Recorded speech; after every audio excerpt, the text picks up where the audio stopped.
നിങ്ങളുടെ favourite shows ഇനി ഒരിക്കലും മിസ്സാവില്ല. ഇപ്പോൾ C5 കാണും നിങ്ങളുടെ ഫേവറേറ്റ് ഷോസ് തികച്ചും സൗജന്യമായി. നീ എന്നെ ഭീഷണിപ്പെടുത്താണോ? ഭീഷണിയല്ല, സത്യമാണ്. അങ്ങനെ എന്തെങ്കിലും സംഭവിച്ച പിന്നെ ഞാൻ ജീവിച്ചിരിക്കുന്നത് ഈ നെല്ലിശ്ശേരിയിലായിരിക്കില്ല,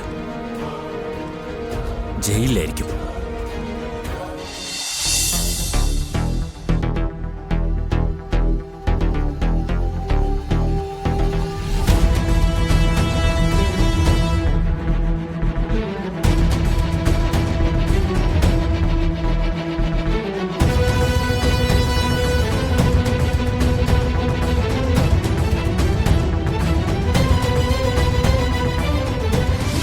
നിനക്ക് എന്ത് വേണമെങ്കിലും ചെയ്യാം, പക്ഷെ എന്റെ കുഞ്ഞിനെ രക്ഷിക്കാൻ എനിക്കറിയാം. അതിനേതറ്റം വരെയും ഞാൻ പോവും.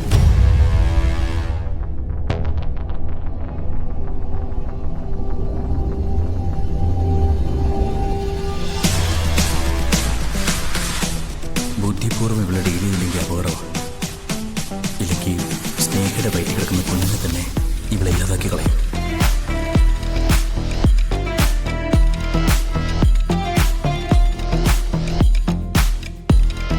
ഓ, സന്തോഷം പങ്കുവയ്ക്കാൻ വന്നാണോ നീ?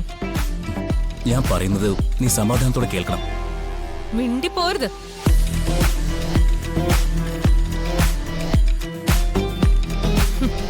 നീ വളരെ ഭംഗിയായിട്ട് എന്നെ ചതിച്ചു. മധുരം കൊടുക്കുന്ന ചടങ്ങിൽ എന്തായിരുന്നു നിന്റെ സന്തോഷം? സ്നേഹയെ കല്യാണം കഴിച്ചത് നമ്മുടെ ലക്ഷ്യത്തിന് വേണ്ടിയാണെന്ന് നീ എന്നോട് പറഞ്ഞു. അതൊക്കെ ഞാൻ വിശ്വസിച്ചു. ആ ജ്യോത്സ്യം വന്ന് നിങ്ങളുടെ ശാന്തി മുഹൂർത്തം നടത്താൻ നോക്കിയപ്പോ ഞാൻ അത് തടയാൻ ശ്രമിച്ചു. അവിടെ നീ എന്നെ കബളിപ്പിച്ചു. ഇപ്പോ പൂർണ്ണമായിട്ട് നീ എന്നെ തകർത്ത് കളഞ്ഞു. എനിക്കൊരിക്കൽ നഷ്ടപ്പെട്ടത് ഇപ്പൊ അവൾക്ക് കിട്ടി. അതിന്റെ സന്തോഷം എനിക്ക് നിന്റെ മുഖത്ത് കാണാം. നിന്റെ മനസ്സിൽ എന്താ ഉള്ളതെന്ന് എനിക്കറിയാം. ഇത് നിനക്ക് സഹിക്കാൻ പറ്റുന്ന കാര്യമല്ല. പക്ഷെ ഒന്നും നീ മനസ്സിലാക്കണം, ലൈഫ് നമ്മൾ വിചാരിക്കുന്ന പോലെ അല്ല മുന്നോട്ട് പോകുന്നത്. നീ കണ്ടതല്ലേ, ഇവിടെ എല്ലാവരും വലിയ സന്തോഷത്തിലാണ്. നന്ദേട്ടനും സന്ദീപിനും സ്നേഹയോടുള്ള പിണക്കം മാറി. സ്നേഹ ഇപ്പൊ ആകെ സന്തോഷത്തിലാ. അപ്പോ നിനക്ക് സന്തോഷം ഇല്ലെന്നാണോ നീ പറഞ്ഞു വരുന്നത്?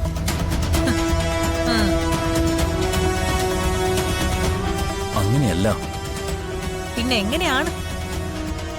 സ്നേഹയോട് നീ മനസ്സിൽ വൈരാഗ്യം വെക്കരുത്.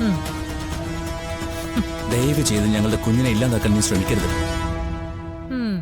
അപ്പോ നിനക്ക് പേടിയുണ്ട്. നിന്നെ എനിക്കറിയാവുന്ന പോലെ മറ്റാർക്കും അറിയില്ലല്ലോ. സ്നേഹയുടെ വയറ്റിലുള്ള കുഞ്ഞിനെ ഇല്ലാതാക്കാൻ നീ ഏതറ്റം വരെയും പോകുമെന്ന് എനിക്കറിയാം. അപ്പോ നിനക്കറിയാം? അറിയാം. അതുകൊണ്ടാണ് നിന്നോട് റിക്വസ്റ്റ് ചെയ്യാൻ വേണ്ടി ഞാൻ വന്നത്. നിനക്ക് നാണമില്ലേ ഈ അപേക്ഷ കൊണ്ട് എന്റെ മുന്നിലേക്ക് വരാൻ? എടുത്തു ചാടി നീ ഒന്നും ചെയ്യരുത്. ഓ, ഞാൻ ചെയ്തതിനൊക്കെ അവളുടെ വയറ്റിൽ കിടക്കുന്ന എന്റെ കുഞ്ഞെന്തു പിഴച്ചു? നിന്റെ കുഞ്ഞ്? ആ, അപ്പൊ പിന്നെ എന്റെ വയറ്റിൽ കിടന്നത് ആരുടെ കുഞ്ഞായിരുന്നു? മറന്നുപോയോ നീ അത്?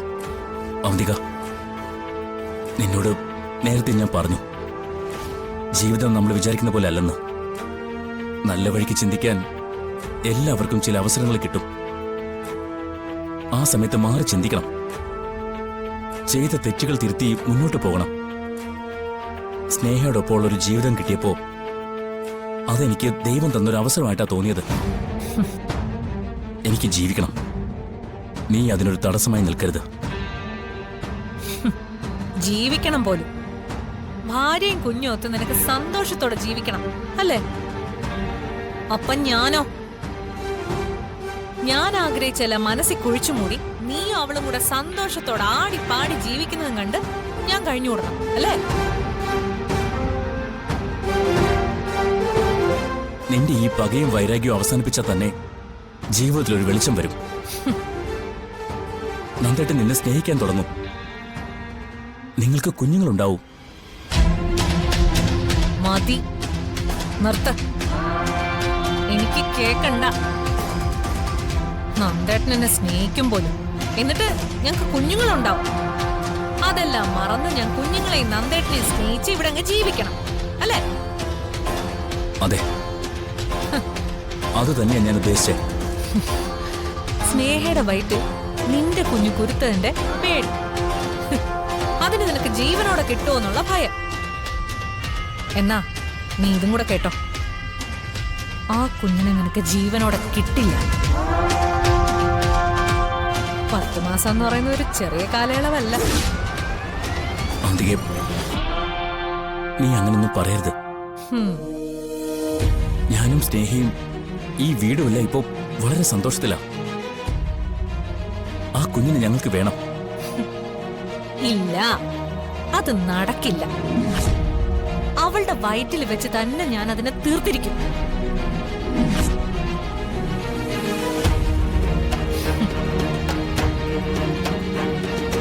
എന്താ തല്ലാത്ത?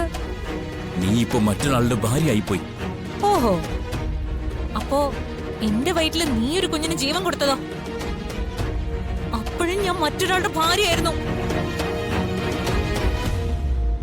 അതൊക്കെ ഞാൻ മറക്കാൻ ശ്രമിക്കുന്ന കാര്യങ്ങളാ. പറ്റിയ തെറ്റുകളൊന്നും ആവർത്തിക്കാൻ ഇനി ഞാൻ ആഗ്രഹിക്കുന്നില്ല. ഞാൻ വന്നത് നിന്നോട് അപേക്ഷിക്കാനാ. എന്റെ അപേക്ഷ കേൾക്കാൻ നീ തയ്യാറായില്ലെങ്കിൽ എനിക്ക് മറ്റു തീരുമാനങ്ങൾ എടുക്കേണ്ടി വരും. എന്ത് തീരുമാനം? നീ എന്നെ ഭീഷണിപ്പെടുത്താണോ? ഭീഷണിയല്ല, സത്യമാണ്. അങ്ങനെ എന്തെങ്കിലും സംഭവിച്ച പിന്നെ ഞാൻ ജീവിച്ചിരിക്കുന്നത് ഈ നെല്ലിശ്ശേരിയിലായിരിക്കില്ല, ജയിലിലായിരിക്കും. നിന്നെ കൊന്നിട്ട്.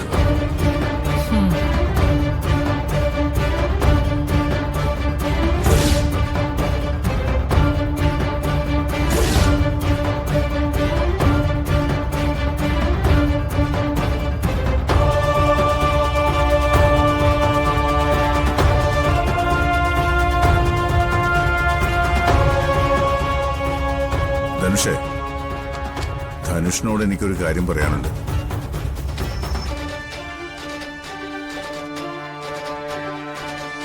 കൈവിട്ടുപോയി എന്ന് ഞാൻ വിചാരിച്ചെടുത്തുനിന്ന് ഈ കുടുംബം വീണ്ടും സമാധാനത്തിലേക്ക് വന്നു. നന്ദനും സന്ദീപും എല്ലാ പിണക്കങ്ങളും മറന്ന് നിങ്ങൾ രണ്ടുപേരെയും അംഗീകരിച്ചു. സത്യത്തിൽ എന്റെ ആൺമക്കൾ 3 പേരും ചേർന്ന് എന്റെ മോളെ കസേരയിൽ കൊണ്ടിരുത്തി മധുരം കൊടുക്കുന്നത് കണ്ടപ്പോ എന്റെ കണ്ണ് നിറഞ്ഞുപോയി. എനിക്ക് മോനോട് ഒന്നേ പറയാനുള്ളൂ, ആ സന്തോഷം എന്നും ഈ വീട്ടിൽ നിലനിൽക്കണം. സന്തോഷം കുറവാണെന്ന് കരുതി അച്ഛനൊരിക്കലും വിഷമിക്കേണ്ടി വരില്ല. ഇനി അങ്ങോട്ട് ഇവര് കാരണം എന്തെല്ലാം സന്തോഷം ഉണ്ടാവാൻ പോകുന്നു. ഈ സന്തോഷം ഒരു തുടക്കം മാത്രമല്ലേ, അല്ലേ ധനുഷ്? ഡൗൺലോഡ് ചെയ്യൂ C5 ആപ്പ്. കാണൂ എല്ലാ എപ്പിസോഡുകളും സൗജന്യമായി.